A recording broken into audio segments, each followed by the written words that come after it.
Alrighty, everybody. Let's get into this. We're going to do another Nats prospect video. This time it's Ymir. It shouldn't be no surprise. She's going to be one of the more popular characters being played. So let's get into it. I think I've done like a million Ymir deck lists on this channel, so we're kind of breeze through it and kind of talk about the changes that I've been doing. So, Ymir 723, she loses the health for 2 damage, and then form once per turn. You get to build a foundation from your card pool. Then, if a player has 9 or more foundations, you transform Ymir.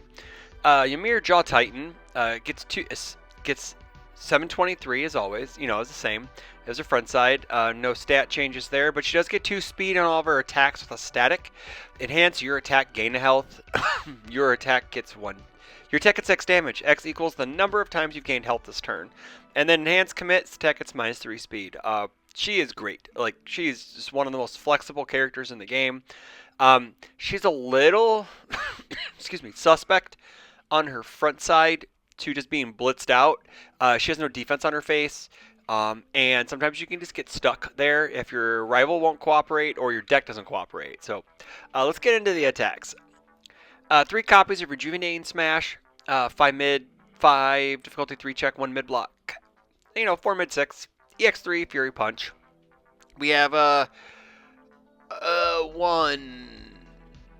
one way to discard, which is kind of cool. If it happens, it happens. It's not that big of a deal. For that enhance to get a momentum, but normally we're playing this on our second attack as our second card, because a lot of the times we're playing our 9th or 10th foundation going into our attack turn, building it with her flipping, and then playing this on a 5, gaining 2, drawing 2, and then just going to the races. Next up, we got Instant Shining Flash at a 2x, 4 difficulty, 3 check, 1 low block, 4 high 4. Flip, your next card we play this turn gets 1 easier. Very cool. And then also it says after we play this card, our rival spends momentum. There's not a whole lot of momentum hate, and there's more ways to protect your momentum than there is to get rid of it. So it's kind of weird that we just don't have like a lot of momentum hate, because it would make more sense to have all this momentum protection if we had a lot of momentum hate, but it's whatevs. Next up is 3 copies of Tetra Terra Onslaught, 5 difficulty, 3 check, 2 low block, 4 high for 4, Echo Fury. Static, when we try to play this attack from anywhere other than our hand, as the Echo, we get -1 difficulty, 2 speed, which is really cool because if we're on our Titan side, it is 4 speed. So it's a base 4 difficulty, 8 high for 4, which is really sick. Enhance, lose 3 health if this attack deals damage. Add 1 card with a printed difficulty of 4 or less from your discard pile to your hand. So that's Besieged, Midst of Despair, Shining Flash. That's basically all it is. It says card, so we can also get foundations if we need to. If we're feeling that we're going to have to put the brakes on to defend, we can grab a block or whatever. 4 copies of Midst of Despair, 4 difficulty, 3 check, 1 high block, 2 high 6. If you have gained health this turn, this attack gets +3 speed. Response, after this attack deals damage, the next card you try to play ignores progressive. So with the Star Trek decks, we are playing a couple cards from that. One of them is Best Buddies. That allows us to just play this first. If we wanted to, gain a health on response, and then activate the Blitz. With our Titan side, it is a 7 high for 6. No, 6 high 6. Yeah. Wait, no. 7 high for 6, because you get 5 speed with Ymir. And this. So yeah, it's a 7 high 6. Your rival has to deal with it, or they're going to have to deal with something coming at ignoring progressive difficulty. Yes, this card is usually used later in the string to keep going, but making your rival deal with the 7 speed attack to start off with is nothing to scoff at. It's actually kind of cool, and it can lead and make them make some really grievous errors to open them up. 2 copies of Besieged. Actually, we're going to go live edits, and we're going to make this a 3x. 3x Besieged, probably one of the most potent cards in the deck, because we can play this late in our attack turn, add a gobsmack amount of damage, and they have to block it with an attack. Or, no, sorry. Yeah, a really bad block mod attack, or a really bad block mod foundation. So 3 or greater, +3, +4, +5. More often than not, people block with worse stuff early so they can block with better stuff late, because as the turn goes, progressive difficulty adds X, Y, and Z, and this just ends up being like a 3, sorry, and on the flip side of Ymir, it's a 5 mid for a billion, and they die. 3 copies of defeating the Colossal Titan, 6 difficulty, 3 check, 2 high block, 6 high 6, powerful 3, blitz, lose X health. This attack is X. This attack gains X speed. X can't be greater than 5. So it says always 5 speed. With Ymir, it's a 13 high for 6+. It is a bomb. It is crazy bomb. And we got Attack Titan's Haymaker. 5 difficulty, 3 check, 2 high block, 4 mid for 5. Stun 2, it shifts. Blitz, this attack cannot be blocked by cards with a print difficulty of 2 or less. So, fun fact, like if you play this then Besiege, you're probably hitting a lot of people, at least at some point in the turn, because they can't block with print difficulty 2 or less, so they're blocking with their attacks. And then when you play Besiege, they're probably holding good block mods, maybe, and then they can't block the Besieged either. So they have to play this really weird, well, should I block this or save it for later? It also transforms into Aird's Determination, which is mill 1 for 1 damage. If you have 10 or less health, get 2 damage instead. We play 1 asset, Idun Box, 2/5, too low. Commit, return this attack to its printed speed and damage, return to its printed zone, and then if it is unblockable, you can block it now.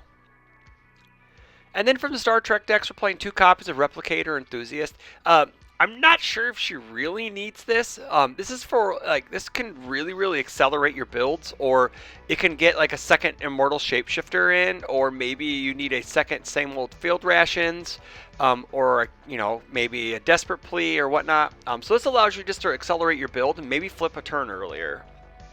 It has a nice 0 mid block too, by the way. So we're getting to the core of the foundation base, which is Immortal Shapeshifter at 3 copies.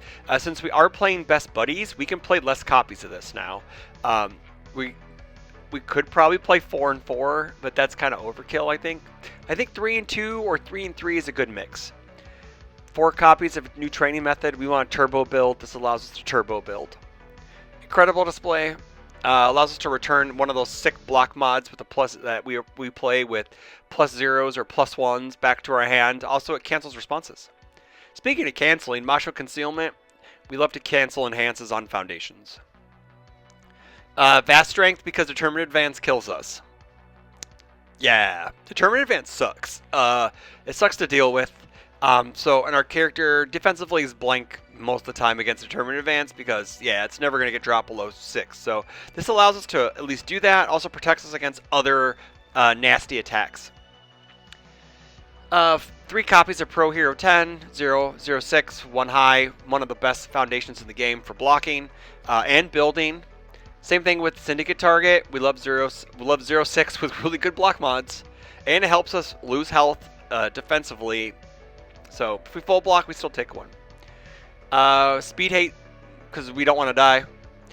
Shameless Haggler allows us to activate the Enhance on Rejuvenating Smash. It's the only card in the deck that does it, but it's really cool when it does. High Value Target to help pass checks. And it protects a foundation against nuking. Resting up, because we're going to commit our character first, and then we're going to get -3 speed on a 1 diff instead of -2, which sounds like an incredible return. Brief Respite, 1/5, 3 high. We sack it. We sack a foundation to gain health, which allows us to tick up our damage. We hate stun, so keeping Aerie safe. Hey, look, you have a character. Are you using its ability? Well, I got a foundation that says after you play that ability, I draw a card. Same Old Field Rations, 3/5, 2 mid, once per turn Tenacious. After you gain health, ready this foundation. If your rival has 10 or more foundations, ready another one. So sometimes you can ready like half your board. It's really cool.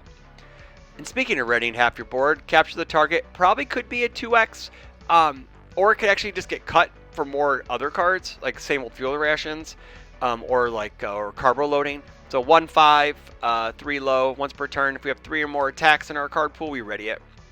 Desperate Plea, another really great foundation, 1/4, 2 mid. Flip, after you block, build the card you block with face up or face down. So you can block with attacks and then build them face down. It clears your card pool, gives you a free resource. And then Best Buddies, 1-5, too low, response, sacrifice 1 foundation. After an attack is played, choose any number of players. They each gain 1 health. So I was trying to like mess around with an idea that you could technically choose both players, and then you could play that really, really goofy Toga card from the LOV, the League of Villains promo packs. That says after your arrival, I don't know if it says gain to their effect, but let's take a look real quick. I don't want to do that, but I think you could burn them.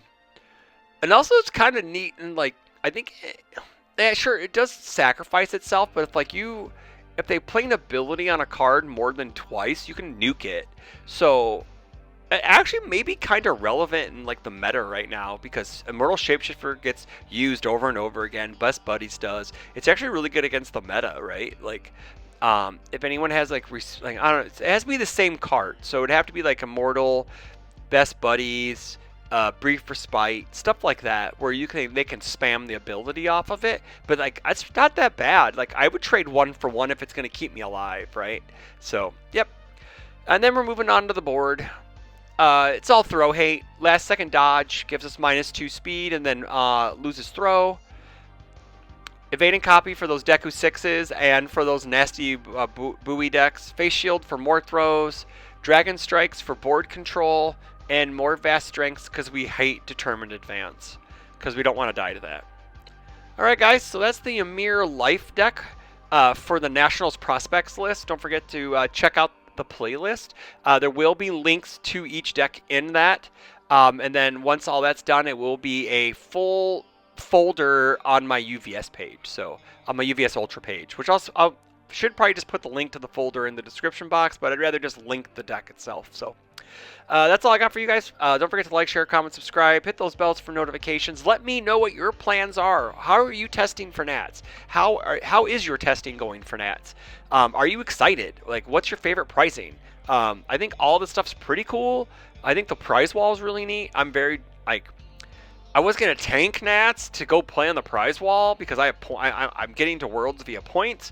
But there's a slight chance that I don't think I can get bumped, but yeah. But there's really cool stuff on the prize wall. So until the next video, everyone, take care.